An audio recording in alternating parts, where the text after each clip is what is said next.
Today is Friday, May 31st. For the first time in American history, a former U.S. president has become a convicted felon. What's next for former President Trump and the 2024 presidential campaign? Plus, how ChatGPT may have been used by foreign nations to spread disinformation. New upgrades coming to Android devices, and two huge accomplishments. One from a very smart middle schooler, the other from a trailblazer who's been breaking barriers for decades. Those stories and even more news to know today coming up.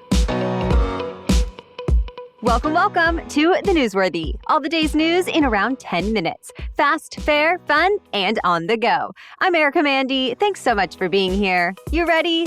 Let's do this. It's considered a watershed moment in American history. The first criminal trial against a former U.S. president ended with a guilty verdict. A jury convicted former President Trump on all 34 felony counts of falsifying business records in an attempt to cover up a hush money payment to an adult film actress in the lead-up to the 2016 election. Trump himself did not testify, even though he has always said he did nothing wrong and the case never should have been brought. After the verdict, the district attorney said even though this case was unlike any other in American history, that he and his team handled the job just like any other by following the facts and the law. The former president responded to the verdict too, but called it a rigged, disgraceful trial and said it's long from over. His lawyers have already said they'll appeal this conviction soon, which could take months or maybe even years to resolve. Though for now, the next phase is sentencing. Trump could face up to 4 years in prison per count, though other punishments could just be a fine, probation, or house arrest. Lawyers from both sides will make a case for what punishment they think Trump deserves, but at the end of the day, it's up to the judge. Then there could be another unprecedented challenge. The Secret Service has already released a statement to say agents will continue to protect Trump as they do with all former presidents. Meaning, if he goes to prison, Trump will have to be accompanied by a Secret Service detail. Again, though, it might not even be an issue. One analysis found only 1 in 10 similar convictions of falsifying business records has led to prison time. Also, Trump is a first-time offender with no criminal record. Sentencing is set for July 11th, just days before Republicans are set to formally select him as the 2024 presidential nominee. As you know, this isn't the only legal trouble former President Trump has been facing, but it's likely we won't see another trial before the November election. Convicted felon or not, former President Trump will still be the Republican nominee for president in 2024, unless something else major changes. He's continuing with campaign events, starting with one today at Trump Tower. And analysts say the verdict actually might not have much impact on the outcome of the election. In a new national poll released just yesterday, 2/3 of registered voters said a guilty verdict would make no difference to their vote. In the past, Americans have said they care less about legal drama and more about issues like the economy and immigration. Another thing worth noting, though, is that overall, the race between former President Trump and President Biden is expected to be close. So even a small shift one way or another could make a big difference here. President Biden's campaign responded to the verdict to say, quote, "There's only one way to keep Donald Trump out of the Oval Office, at the ballot box." And with that, the president's team started fundraising off of it. Trump's team also moved quickly to make money off the verdict, issuing a plea that called him a political prisoner. And one spokesperson said Trump's fundraising system experienced glitches yesterday because of record numbers of supporters looking to donate. He has support in Congress, too. For example, House Speaker Mike Johnson called the case, quote, "a purely political exercise, not a legal one." Whereas Democrats seem to be sticking up for prosecutors, like Senate Majority Leader Chuck Schumer, who said, quote, "no one is above the law. The verdict speaks for itself." Opposite opinions were also on display outside the courthouse. Right after the verdict was read, the streets of Manhattan were filled with both boos and cheers. And throughout the day, people were seen protesting, celebrating, and having debates with each other. Coming up tomorrow, you'll hear from a reporter who was inside the courtroom about the jury, the verdict, and the reactions. We'll also be answering more common questions about what could come next for Trump and the presidential election. It's all in tomorrow's special edition Saturday episode. There's been a major policy shift for the Biden administration over Ukraine. Politico and then other news outlets have cited sources who say President Biden has now given Ukraine the go-ahead to use U.S. weapons inside Russia. American weapons would still only be allowed to stop Russian forces from hitting Ukraine or preparing to hit Ukraine, so the policy still says no long-range strikes allowed. Still, this could help Ukraine better defend itself. The U.S. Supreme Court unanimously sided with the National Rifle Association in a First Amendment case. The ruling lets the NRA move forward with a lawsuit against a New York government official who urged businesses to cut ties with the gun rights group. Justices say the lawsuit is valid, so it now goes back to a lower court. And eventually, this case could clarify the line for government officials between advocacy and coercion. Texas and the Southern Plains are still dealing with relentless severe storms. Last night, millions of people were dealing with heavy rain, flooding, dangerous lightning, strong winds, hail, and even some tornadoes. Today, the threat stretches from East Texas into parts of Oklahoma, Louisiana, Kansas, and Missouri. Even more severe weather could stick around the central U.S. through the weekend. All right, we have more news for you still ahead. But first, this episode is brought to you by Lumi. If you need a deodorant that can actually keep up with you this summer, Lumi deodorant is your answer. As a mom, I love being able to throw on this deodorant, run around with my toddler at the park all day, and not stink if we meet friends for dinner afterward.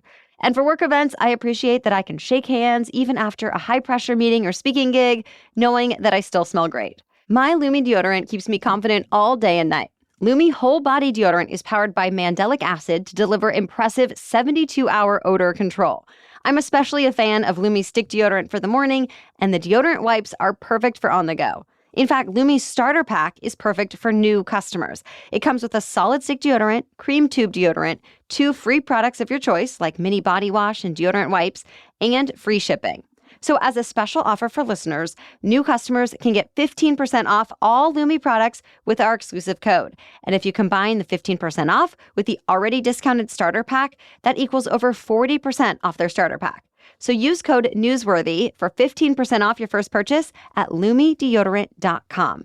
That's code NEWSWORTHY at Lumi, L-U-M-E, deodorant, D-E-O-D-O-R-A-N-T.com.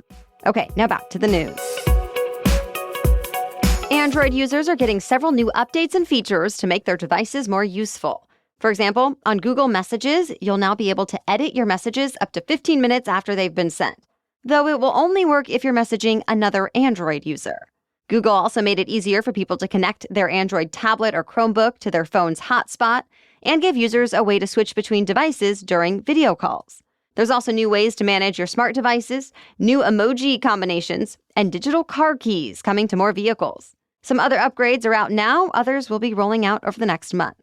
By the way, Apple is expected to unveil its next version of iPhone software in just a couple of weeks. And some reports are saying it could be the biggest software update in the smartphone's history with major new features and designs. So stay tuned. Covert disinformation campaigns seem to be exploiting artificial intelligence just as they've been doing for years on social media. For the first time, OpenAI says it caught groups from Russia, China, Iran, and Israel using its technology to try to influence politics around the world. The groups apparently used OpenAI's technology to write posts, translate them into various languages, and build software that helped them automatically post to social media through either hacked accounts or fake accounts. OpenAI says none of the groups managed to get much traction, but it still highlights how artificial intelligence could be becoming the tool of choice for propaganda operations. And OpenAI says it's possible other groups might still be using its tools without anyone knowing about it. OpenAI, Google, and other AI companies have been working on technology to identify deepfakes. For now, that kind of tech is still unproven, but tech companies say they're staying vigilant. An Olympic figure skating coach for Team USA has been banned for life. The U.S. Center for Safe Sport issued the lifetime ban on Delilah Sappenfield, citing physical and emotional misconduct and other allegations. Safe Sport is a nonprofit organization that investigates abuse and misconduct reports, and it's been looking into allegations against Sappenfield for nearly 3 years now. One figure skating champion told USA Today the coach bullied her and was constantly talking about her dating and sex life. In fact, the skater says the abuse got so bad that she cut her wrist at the U.S. Olympic Training Center in Colorado Springs. And that's why Safe Sport started to investigate. Sappenfield hasn't commented on these allegations or the ban. The Kansas City Chiefs are visiting the White House today to celebrate their second Super Bowl win in a row. And some of the team's biggest stars are expected to be there, like Patrick Mahomes and Travis Kelce. But a lot of people have been wondering about the team's kicker. Remember, Harrison Butker has faced backlash over his commencement speech at a Catholic university earlier this month. And in that speech, he specifically criticized President Biden, saying the president wasn't living up to his Catholic faith. Though the Biden administration says Butker is still invited, and Coach Andy Reid said he was confident Butker would make the trip. The kicker did go to the White House last year for the celebration, where he wore a pro-life tie. America has a new top speller. A 12-year-old from Tampa, Florida, named Bruhat Soma, won the 96th Scripps National Spelling Bee last night. But it wasn't easy. This year's competition included 245 spellers, all 15 or younger, from all 50 states, Washington, D.C., Guam, Puerto Rico, and so on. And for the second time in history, the bee was so close that it had to go into a spell-off, which is basically a lightning round. The final two spellers had just a minute and a half each to spell as many words correctly as possible. Bruhat sped through 29 difficult words in his 90 seconds, besting the runner-up by 9 words. And trust us when we say these are words that would be hard for even most adults to spell correctly. Now Bruhat is going home with a $50,000 cash prize and the Scripps Cup trophy. That's it for the main news today, so now it's time for Feel Good Friday, when we bring you one extra feel-good or positive news story before the weekend. But first, thanks to our sponsor, Skims. You might remember when I talked about loving my Fits Everybody long-sleeve bodysuit from Skims. Well, as the weather gets warmer, I wanted to get a t-shirt version, and Skims did not disappoint. I got the Fits Everybody t-shirt in the onyx color, and it's a wardrobe staple for me now. I reach for it almost every day, and the fit is so perfect because it snatches me right at the waist. It's smooth and soft on my skin, too. Plus, you don't have to worry about washing it. I've washed it a million times already, and it's held its shape, which is so impressive. Also, I used to think t-shirts were only for casual wear, but the fabric is so smooth and flattering that I can really dress it up, too. From cropped silhouettes to long-sleeve layering tees, there is a style for everyone from Skims. Shop the Skims T-Shirt Shop at skims.com. Now available in sizes extra, extra small to 4X. And if you haven't yet, be sure to let them know that I sent you. After you place your order, select podcast in the survey and select my show, The Newsworthy, in the drop-down menu that follows. Now back to Feel Good Friday. The first Black woman to ever fly in the U.S. Air Force received a well-deserved send-off as she entered retirement last week. Captain Teresa Claiborne spent 43 years as a military and then a commercial pilot, and she just retired from United Airlines. Captain Claiborne's family and friends joined her on her final flight, cheering her on. And it ended with a water canyon salute, which is considered a huge honor. Now she has big plans for the future. Claiborne wrote on Instagram, quote, "I plan to spend my days inspiring young people to follow their dreams by turning them into goals, shattering glass ceilings, and defying all odds." She's president of a nonprofit organization called Sisters of the Skies, dedicated to helping increase the number of Black women pilots. It offers scholarships and mentorships. Claiborne has other goals, too, saying her bucket list includes being able to fly a World War II aircraft and a lot more.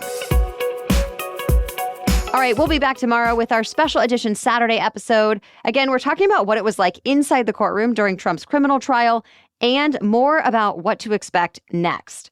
Then we'll be back on Monday with all the news you need to know to start the week. For now, thank you so much for listening and have a great weekend.